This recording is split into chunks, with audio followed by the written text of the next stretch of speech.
எல்லோருக்கும் வணக்கம். Bigg Boss season 8 Tamil. So இந்த வீடியோவில் நம்ம லைவ் ஸ்ட்ரீமில் நடந்த விஷயம் பற்றி தான் டிஸ்கஸ் பண்ண போகிறோம். ஸோ வீடியோக்குள்ளே போகிறதுக்கு முன்னாடி நம்ம சேனல் நீங்கள் புதுசாக இருந்தீங்கன்னா கண்டிப்பாக சப்ஸ்கிரைப் பண்ணிக்கோங்க. வீடியோ மறக்காமல் லைக் பண்ணிக்கோங்க. இப்போ நம்ம வீடியோக்குள்ளே போகலாம். ஸோ பிக் பாஸில் 2 முக்கியமான தகவல்கள் வந்துச்சு.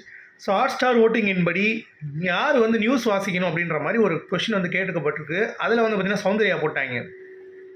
எனக்கு எதுவும் தெரியாதுடா அப்படின்ற மாதிரி ப்ரூட்டெல்லாம் ஒத்துக்குச்சு. நல்ல பொண்ணு ஆக்சுவலாக. பட் ஓரளவுக்கு பண்ணாங்க. Not as a news reader. But news reader மாதிரி இல்லை அப்படின்னா கூட யாருக்கெல்லாம் என்னென்ன சொல்லணுங்கிறத ப்ரூட்டலாக அடித்து நொறுக்குனது சௌந்தர்யா அப்படிங்கிறத நம்ம கண்டிப்பாக சொல்லி ஆகணும். இனிஷியலாக கொஞ்சம் ஸ்ட்ரகிள் இருந்தது.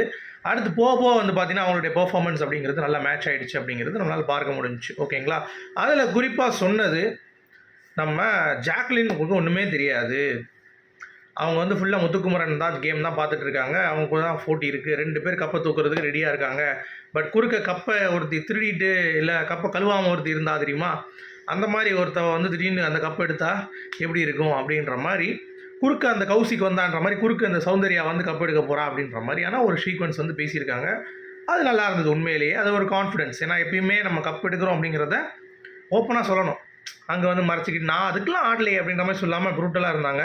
அப்புறம் தர்ஷிகாவோட பெர்ஃபார்மன்ஸ், விஷால் அந்த இது வந்ததுக்கப்புறம் நீ ஒழுங்காக ஆகலை அப்படின்ற மாதிரி சொல்லிட்டாங்க. விஷாலை நீ என்டர்டெயின் பண்ணுறது தர்ஷிகா மட்டும்தான் ரீச் ஆகிருக்கு அப்படின்ற மாதிரி கலாய். ஜெஃப்ரி கோவா கேங் நீ போயிட்டு இல்லடா ரைட்ரா வாக்கிங் போயிட்டே இருக்க அப்படின்ற மாதிரி அவனையும் ஒரு போடு. அவன் ட்ரிகர் ஆகிட்டான். ஐயோ அப்படின்னு சொல்லிட்டு நான் அவளை உடைக்கவா அப்படின்ட்டு இருந்தான். நீ உடடா கிளவா ஊர்கிழவா முஞ்சு முகரையும்பர் அப்படின்ற மாதிரி இருந்துச்சு. நல்லி எலும்பு என்னென்ன வேலை பண்ணுது பாருங்கள். பவித்ரா மடியில் போய் கேட்காம படுத்து அதுக்கு அந்த பவித்ரா வேறு எனக்கு ஆம்பளைங்களை கட்டி பிடிக்காது, கிஸ் பண்ணுறது பிடிக்காது அப்படின்ற மாதிரி சொல்லிட்டு இப்போ பார்த்தீங்கன்னா மடியில் படுக்க வச்சு தாளாட்டிகிட்டு இருக்கு. அவனை கட்டி பிடிச்சி சீராட்டிகிட்டு இருக்கு பவித்ரா பொறுத்த வரைக்கும். சரி விடுங்க. அது அப்புறம் அடுத்து ஒவ்வொருத்தவங்கள பற்றி எக்ஸ்பிளைன் பண்ண முடியுது. ரஞ்சித் அப்பா அன்பின் மறு உருவமே ஒன்றை உடைக்க முடியாது போலையப்பா அப்படின்ற மாதிரி தீபக் இந்த வீட்டில் ஒரு ராஜா மாதிரி செயல்பட்டு அவர் சொல்கிறது தான் கேட்கணும் அப்படின்ற மாதிரி அங்கே ஒரு போடு. ஸோ அந்த மாதிரி எல்லாரையும் மஞ்சூரி இந்த இடத்துல டாப் 8 வரணும் அவங்க என்ன பொசிஷனில் வரணும்னு பார்க்குறேன் அப்படின்ற மாதிரியான ஒரு சீக்வன்ஸு. அதபடி ரயான் பார்த்திங்கன்னா சும்மாவே இந்த வீட்டில் கடலை சாப்பிட்டு போகிறேன், கடலை சாப்பிட்டு கடைசி என்ன பண்ண போகிறான்னு தெரில அப்படின்ற மாதிரி அவனை ஒரு போடு. இந்த மாதிரி எல்லாத்தையும் மாற்றி போட்டு சௌந்தர்யா போட்டுக்கிட்டே இருக்காங்க அப்படிங்கிறது தான். அது நல்லா இருந்தது. இயல்பாகவே கொஞ்சம் நியூஸ் ரீடிங் மாதிரி இல்லை அப்படின்னாலும் அவங்க இருக்கிற மனசில் இருக்கிற எல்லாத்தையுமே பார்த்திங்கன்னா குறிப்பிட்ட பாயிண்டில் அடித்து நொறுக்கிட்டாங்க. அது ஒரு ஆணவெல்லாம் உனக்கு ஒன்றுமே தெரியாது நினச்சிட்டு இருந்தேன், ஆனால் எல்லாமே உனக்கு தெரியுதுடா அப்படின்ற மாதிரி அவனை புகழ்ந்தது. எல்லாத்துடைய கேமையும் அனலைஸ் பண்ணி அருண்லாம் நீ என்னடா கேரக்டர் பண்ணுற, நல்லவேங்கிற ஒரு கேரக்டர் தான், இவ்வளோ கேரக்டர் இருக்குது ஆனால் நல்லவேன்னு ஒன்று பண்ணுற பாரு அதுதான் அப்படின்ற மாதிரி சொன்னதெல்லாம் அற்புதம். சரி, சௌந்தர்யா எது முடிஞ்சு. அடுத்து தர்ஷிகா கிட்ட முத்து கன்வின்ஸ் பண்ணுற ஒரு அவசியமே தேவையில்லை. எதுக்கு முத்து பார்த்தீங்கன்னா இதெல்லாம் பண்ணிகிட்டு இருக்காரு அப்படிங்கிறது தெரியல. ஏன்னா அவன் நினைக்கல அந்த ஜோன் அவுட் கிளி. சரியா, சோன் அவுட் கிளி நினைக்கலையோ அது ரெண்டாவது விஷயம். பட் அவர் போயிட்டு நீ ஏன் அப்படி நினைக்கிற, நீ மேனேஜராக பார்த்தியா ஒர்க்கராக பார்த்தியா, நீ எதுக்கு முத்துக்கு முன்னாடி அப்படி பண்ணுற, எல்லாரும் புரிஞ்சுக்கிட்டாங்க நீயும் புரிஞ்சுக்கணும் அப்படின்றது ஏன் மைண்டில் போய் விதைக்கிறீங்க. அவன் ஒரு கேம் ஆடிட்டா இத்து போன கேம். இது வரைக்கும் உங்கள் மேலே இருக்கிற வன்மம் அப்படிங்கிறது தான் எனக்கு தெரியுது.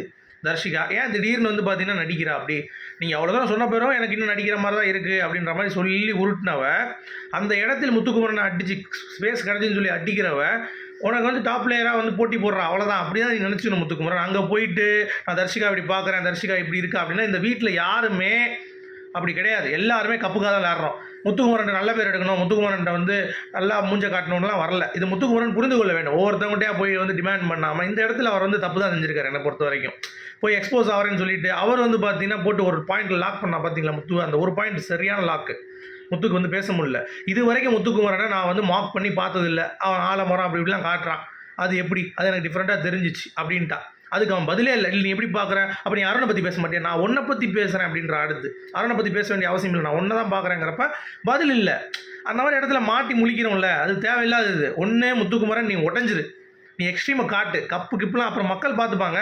நீ நடிச்சு வச்சுட்டே இருந்து இதுதான் முத்துக்குமரன் அப்படின்ற மாதிரி நீ காட்டின அப்படின்னா மக்களுக்கு அது முடியாது, கனெக்ட் பண்ண முடியாது. ஸோ நீங்களாக இருங்க முத்துக்குமரன். ஒன்றே மார்க்கிங் எனக்கு எல்லாமே இருக்குது, நான் அடக்கி வச்சுட்டு இருக்கேன் அப்படின்னு சொல்லுங்கள். அது கூட ஓகே தான். ஏன்னா ராஜு அப்படி சொல்லி ரைட்டில் வேணார். அதை விட்டு எனக்கு ஒரு இன்னொரு முகம் இருக்குது அப்படின்னா அதை காட்டி தோலை மூதேவின்றாங்க மக்கள். ஸோ இந்த விஷயத்தில் நீங்கள் என்ன நினைக்கிறீங்கன்னு சொல்லுங்கள். மீண்டும் சந்திப்போம். Good bye.